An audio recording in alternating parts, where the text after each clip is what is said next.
ಇವತ್ತಿನ ವಿಡಿಯೋದಲ್ಲಿ ನಿಮಗೆ ಟ್ರೆಂಡಿಂಗ್ ಆಗಿರುವಂಥ ಕ್ಯಾರಮೆಲ್ ವೀಟ್ ದೋಸೆ ಹೇಗೆ ಮಾಡೋದು ಅಂತ ತಿಳಿಸ್ಕೊಡ್ತಾ ಇದ್ದೀನಿ. ತುಂಬ ಕಡಿಮೆ ಟೈಮಲ್ಲಿ ತುಂಬ ಕಡಿಮೆ ಇಂಗ್ರೀಡಿಯೆಂಟ್ಸ್ ಯೂಸ್ ಮಾಡಿ ಮಾಡುವಂಥ ಕ್ಯಾರಮೆಲ್ ದೋಸೆ. ಇದು ತುಂಬ ಈಸಿಯಾಗಿ ಮಾಡ್ಬೋದು. ಚಿಕ್ಕವರಿಂದ ದೊಡ್ಡವರೆಗೂ ಇಷ್ಟಪಡುವಂಥ ದೋಸೆ. ನಮಸ್ಕಾರ ಸ್ನೇಹಿತರೆ, ನಾನು ನಿಮ್ಮ ಮಮತಾ ಜೆ ಲೋಕೇಶ್. ರೆಸಿಪಿ ಮನೆಗೆ ಸ್ವಾಗತ ಸುಸ್ವಾಗತ. ಯಾರಾದರೂ ಹೊಸಬ್ರು ನನ್ನ ಚಾನಲ್ ಸಬ್ಸ್ಕ್ರೈಬ್ ಮಾಡ್ಕೊಳ್ದೆ ನೋಡ್ತಾ ಇದ್ದರೆ ದಯವಿಟ್ಟು ಸಬ್ಸ್ಕ್ರೈಬ್ ಮಾಡ್ಕೊಂಡು ನೋಡಿ, ನನಗೆ ಸಪೋರ್ಟ್ ಮಾಡಿ. ಸೊ ಇಲ್ಲಿ ಕ್ಯಾರಮೆಲ್ ಥರ ಬರೋದಕ್ಕೆ ಈ ದೋಸೆಗೆ ನಾನು ಯಾವ ಇಂಗ್ರೀಡಿಯೆಂಟ್ ಹಾಕಿದ್ದೀನಿ ಅಂತ ನಿಮ್ಗೆ ಗೊತ್ತಾಗಬೇಕಾದ್ರೆ ಈ ವಿಡಿಯೋನ ಸ್ಕಿಪ್ ಮಾಡ್ದಂಗೆ ಕೊನೆಯವರೆಗೂ ನೋಡಿ. ಲೈಕ್ ಕೊಡೋದನ್ನು ಮಾತ್ರ ಮರಿಬೇಡಿ.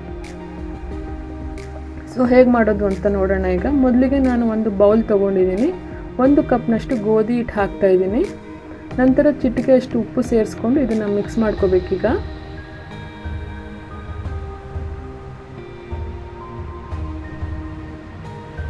ಒಂದು ಕಪ್ನಷ್ಟು ನೀರು ಸೇರಿಸ್ಕೊಂಡು ಅದನ್ನು ಕೂಡ ಈಗ ಮಿಕ್ಸ್ ಮಾಡ್ಕೋಬೇಕು.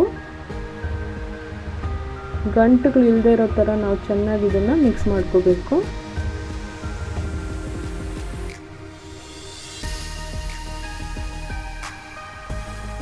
ಮತ್ತೆ ಅರ್ಧ ಕಪ್ನಷ್ಟು ನೀರು ಸೇರಿಸ್ತಾ ಇದ್ದೀನಿ. ಸೊ ಒಟ್ಟಿಗೆ ನೀರು ಹಾಕ್ಕೊಳಕ್ಕೆ ಹೋಗ್ಬಿಡಿ. ಸ್ವಲ್ಪ ಸ್ವಲ್ಪ ಈ ಥರ ನೀರು ಹಾಕ್ಕೊಂಡು ಗಂಟುಗಳಿಲ್ದಂಗೆ ಕಲಿಸ್ಕೋಬೇಕು. ಮತ್ತೆ ಒಂದು 1/4 ಕಪ್ನಷ್ಟು ನೀರು ಸೇರಿಸ್ತಾ ಇದ್ದೀನಿ. ಟೋಟಲ್ ಆಗಿ ಇಲ್ಲಿ ನಾನು 1/4 ಕಪ್ನಷ್ಟು ನೀರು ಸೇರಿಸಿದ್ದೀನಿ. ನೋಡಿ, ಈ ಥರ ಚೆನ್ನಾಗಿ ಮಿಕ್ಸ್ ಮಾಡ್ಕೋಬೇಕು. ಗಂಟೆಲ್ಲ ಹೋಗ್ಬಿಡುತ್ತೆ. ನೋಡಿ, ಈಗ ಬ್ಯಾಟರ್ ರೆಡಿಯಾಗಿದೆ. ಇಷ್ಟು ಕನ್ಸಿಸ್ಟೆನ್ಸಿ ಇದ್ದರೆ ಸಾಕು. ಸೊ ದೋಸೆ ಹಾಕೋಕ್ಕೆ ಈಗ ಬ್ಯಾಟರ್ ರೆಡಿಯಾಗಿದೆ. ಇದನ್ನು ಇನ್ಸ್ಟೆಂಟಾಗಿ ನಾವು ದೋಸೆ ಹಾಕ್ಕೋಬೋದು. ರೆಸ್ಟ್ ಮಾಡಬೇಕು ಅಂತೆಲ್ಲ ಏನಿಲ್ಲ.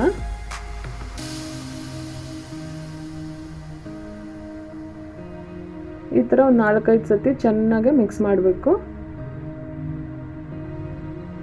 ಇಲ್ಲಿ ಗ್ಯಾಸ್ ಆನ್ ಮಾಡಿ ನಾನು ತವಾ ಇಟ್ಟಿದ್ದೀನಿ. ತವಾ ಬಿಸಿ ಆದ ನಂತರ ಸ್ವಲ್ಪ ನೀರು ಚಿಮುಕ್ಸ್ಬಿಟ್ಟು ಟಿಶ್ಯೂ ಪೇಪರಲ್ಲಿ ನೀರೆಲ್ಲ ತೆಗಿತಾ ಇದ್ದೀನಿ. ಈಗ 2 ಸೌಟ್ನಷ್ಟು ದೋಸೆ ಬ್ಯಾಟ್ರ್ ಇದ್ರ ಮೇಲೆ ಹಾಕ್ತಾ ಇದ್ದೀನಿ. ತುಂಬ ಪ್ರೆಷರ್ ಹಾಕಿ ಇದನ್ನು ನಾವು ಅಗಲವಾಗಿ ಮಾಡ್ಕೊಳ್ಳೋದೇನು ಬೇಡ. ಲೈಟಾಗೆ ನಾವು ಇದನ್ನು ಸ್ಪ್ರೆಡ್ ಮಾಡ್ಕೋಬೇಕು. ದೋಸೆ ಹಿಟ್ಟನ್ನು ಸ್ವಲ್ಪ ತಿಕ್ಕಾಗೇ ಇರಬೇಕು. ದೋಸೆ ತುಂಬ ತೆಳ್ಳಗೆ ಹಾಕೊಳ್ಳೋಕೆ ಹೋಗಬೇಡಿ.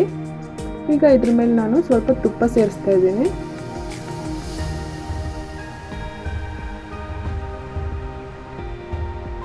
ನಂತರ ಸಕ್ಕರೆ ಹಾಕ್ತಾ ಇದ್ದೀನಿ. ಇದೇ ಕ್ಯಾರಮೆಲ್ ಥರ ಆಗೋದು. ನಿಮಗೆ ಸಿಹಿ ಎಷ್ಟು ಬೇಕೋ ಅಷ್ಟು ಸಕ್ಕರೆನ ಹಾಕ್ಕೋಬೋದು. ದೋಸೆ ಮೇಲೆ ಈ ಥರ ಸಕ್ಕರೆ ಹಾಕಬೇಕು.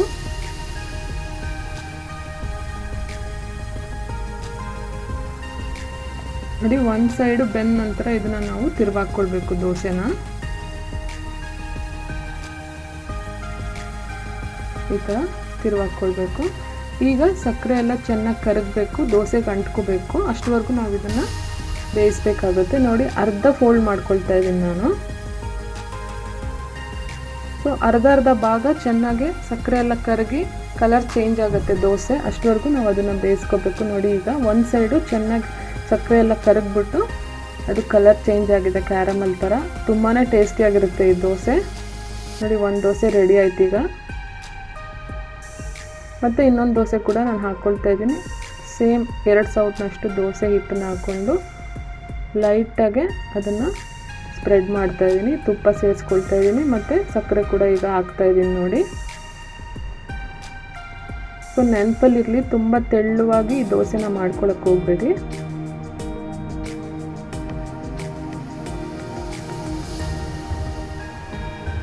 ನೋಡಿ, ಈಗ ತಿರುವಾಕ್ಕೊಳ್ತಾ ಇದ್ದೀನಿ. ನಂತರ ಸಕ್ಕರೆ ಎಲ್ಲ ಕರಗಬೇಕೀಗ. ಹಾಫ್ ಫೋಲ್ಡ್ ಮಾಡ್ಕೊಳ್ತಾ ಇದ್ದೀನಿ. ಸೊ 2 ಕಡೆನೂ ಸಕ್ಕರೆ ಎಲ್ಲ ಕರಗಿ ಕಲರ್ ಚೇಂಜ್ ಆಗಬೇಕು ದೋಸೆ.